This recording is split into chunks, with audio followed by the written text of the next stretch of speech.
तो good evening दोस्तों, मैं हूं आपका दोस्त सिकंदर अंसारी और आप देख रहे हैं टी नॉलेज। तो आज हम लोग जिस टॉपिक के ऊपर में डिस्कस करने वाले हैं वो है कि फ्रेशर्स जो अभी अभी रिसेंट ग्रेजुएशन कंप्लीट कर आए हैं वो टी इंडस्ट्री में किस तरीके से अपना फ्यूचर बना सकते हैं, टी इंडस्ट्री में वो किस तरीके से टी इंडस्ट्री में एंटर कर सकते हैं, उनके लिए क्या क्या क्राइटेरियाज़ हैं, कौन कौन सी कंडीशंस अप्लाई होती हैं। तो उन सारी चीज़ों के बारे में आज हम लोग इस वीडियोज़ में डिस्कस करेंगे। तो पहला जो कंडीशन है, आपको टी इंडस्ट्री में जॉब करने के लिए कहीं भी इंटरव्यू देने जाओगे तो आपको सबसे पहले जो कंडीशंस हैं आपको वो है कि आप ग्रेजुएशन, किसी भी इंस्टीट्यूट से आप ग्रेजुएशन करना बहुत ज़रूरी है। बिना ग्रेजुएशन आप टी इंडस्ट्री में कहीं भी इंटरव्यू नहीं दे सकते हो या टी इंडस्ट्री में आप जॉब नहीं कर सकते हो।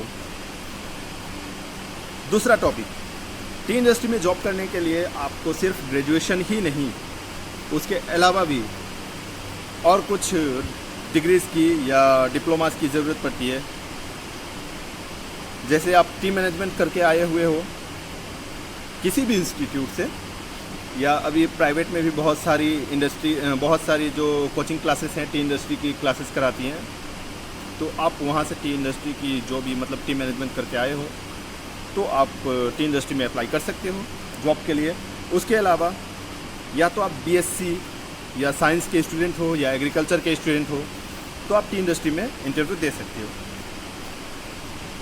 उसके बाद अब बात आता है कि आप, अब ऐसा तो नहीं है कि हर कोई जो है वो एग्रीकल्चर या साइंस से ही जुड़ा हुआ हो, तो आर्ट्स और कॉमर्स के भी बहुत सारे स्टूडेंट्स हैं जो टी इंडस्ट्री में काम करना चाहते हैं।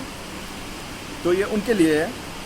उनको क्या चाहिए कि डिग्री कंप्लीट होने के बाद में वो किसी भी इंस्टीट्यूट से या किसी भी प्राइवेट इंस्टीट्यूट हो या यूनिवर्सिटीज़ हो जहाँ पे टी मैनेजमेंट का क्लासेस कराया जाता है, कोर्स कराया जाता है, वहाँ से वो डिप्लोमा का एक सर्टिफिकेट हासिल करे, डिप्लोमा का क्लास करे, 1 ईयर का क्लास करे या 9 मंथ्स का क्लास करे या फिर 1.5 साल का, नहीं तो 2 साल का या 3 साल का भी कर सकता है। उसके बाद में वो टी इंडस्ट्री में इंटरव्यू दे सकता है। तो अब आपको ये डिप्लोमा जो करनी है उसके लिए आप कहाँ अप्लाई कर, मतलब कहाँ से आप ये डिप्लोमा का जो है टी मैनेजमेंट का जो क्लास है वो आप कर सकते हो। तो पहला है NITM national institute of T management under Darjeeling T research and management association.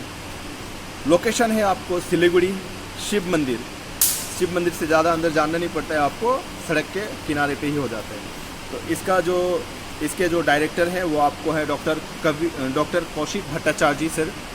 उनका जो कॉन्टेक्ट नंबर है और व्हाट्सएप नंबर है वो मैं आपको डिस्क्रिप्शन में डाल दूँगा। दूसरा,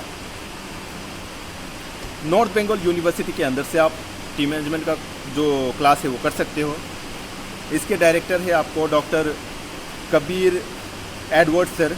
इनका कॉन्टेक्ट नंबर और जो व्हाट्सएप नंबर है वो मैं आपको वीडियो के डिस्क्रिप्शन में दे दूंगा। इन्होंने एक बुक भी लॉन्च की है डॉक्टर कबीर एडवर्ड सर ने, जिसका नाम है T cultivation in the plans of north east India. इसमें आपको टी से जुड़ी हुई तमाम जानकारी जो आपको फ्यूचर में हमेशा काम आने वाली है, अगर आप टी इंडस्ट्री में काम करते हो तो वो तमाम जानकारी आपको इस बुक में मिल जाएगी। इस बुक का दाम जो है वो आपको 1395 रुपीज़ है। ये आपको कबीर साहब के वहाँ से ही मिल जाएगी। आप कबीर सर से कांटेक्ट करके उस बुक को मंगवा सकते हो। उसके बाद में आप टोकलाई टी रिसर्च इंस्टीट्यूट से भी मैनेजमेंट कर सकते हो। टोकलाई में आपको 1 ईयर का कोर्स होता है, 2 ईयर्स का और 3 ईयर्स का भी कोर्स होता है। तो ये टोकलाई जो है वो आपको आसाम के जोरहाट डिस्ट्रिक्ट में लोकेट है। इस टोकलाई का जो कॉन्टैक्ट नंबर है आपको वहाँ पे आप कैसे कांटेक्ट करोगे, कैसे जाओगे, जो आसाम के हैं वो तो जानते ही हैं, जो बाहर के हैं वो किस तरीके से करेंगे, इसके लिए मैं टोकलाई का जो कॉन्टैक्ट नंबर है वो वीडियो के डिस्क्रिप्शन में डाल दूँगा। अब रहा सवाल कि आप मैनेजमेंट करोगे तो कितने टाइम का करोगे। ये आपको 6 महीने का भी होता है, 3 महीने का भी होता है, 9 मंथ्स का भी होता है, 1 ईयर का होता है, 2 साल का होता है, 3 साल का होता है। तो इसके लिए क्या है इसके लिए आपको कोई कंडीशंस नहीं है कि आप कितने का करोगे, वो आपके ऊपर है। जितनी ज़्यादा लंबे मतलब जितना लॉन्ग टाइम का कोर्स करोगे आप, आपका नॉलेज उतना गेन होगा, आपको उतनी अच्छी तरीके से टी के बारे में समझ आएगा, आप टी इंडस्ट्री में उतना सर्वाइव कर पाओगे। ये आपके लिए प्लस पॉइंट है। कोई कोर्स छोटा बड़ा कुछ भी नहीं है यहाँ पे, जितना टाइम आप दोगे उतना सीखोगे। उम्मीद करता हूँ आपको टी इंडस्ट्री में फ्रेशर्स लोगों के लिए जो भी मैंने जानकारी दी इनफ होगी। और इसके अलावा आप लोगों को और भी कुछ जानकारी चाहिए होगी टी इंडस्ट्री से जुड़ी हुई, या टी इंडस्ट्री में कैसे एंटर करना है, या इसमें कौन कौन सी क्लासेस करनी चाहिए, किस तरीके की क्लासेस करना चाहिए, या कहाँ कहाँ आप अप्लाई कर सकते हो इंटरव्यू के लिए, ये तमाम जानकारियाँ मैं अगले वीडियो में डाल दूँगा। आप कमेंट्स में ज़रूर लिखिए, वीडियो को लाइक, सब्सक्राइब एंड शेयर भी ज़रूर कीजिए। इसके अलावा मैं आपको एक और चीज़ बता दूं, जो नॉर्थ बंगाल और NITM, नॉर्थ बंगाल यूनिवर्सिटी से और NITM से जो स्टूडेंट्स निकलते हैं उनको वहाँ से जॉब प्लेसमेंट भी दिया जाता है। ये आप लोगों के लिए याद रखें, अभी के टाइम पे जॉब का जो क्राइसिस चल रहा है, इस टाइम पे आप लोगों के लिए ये बहुत ही सुनहरा मौका है। तो उम्मीद करता हूँ आप लोग वीडियो को जितना हो सके समझने की कोशिश कीजिए। मैंने जितनी समझ में आई मुझे उतना मैं समझाने का कोशिश किया हूँ। रही कसर जो नेक्स्ट वीडियो में हम लोग ज़रूर इसके बारे में बात करेंगे। जय हिंद।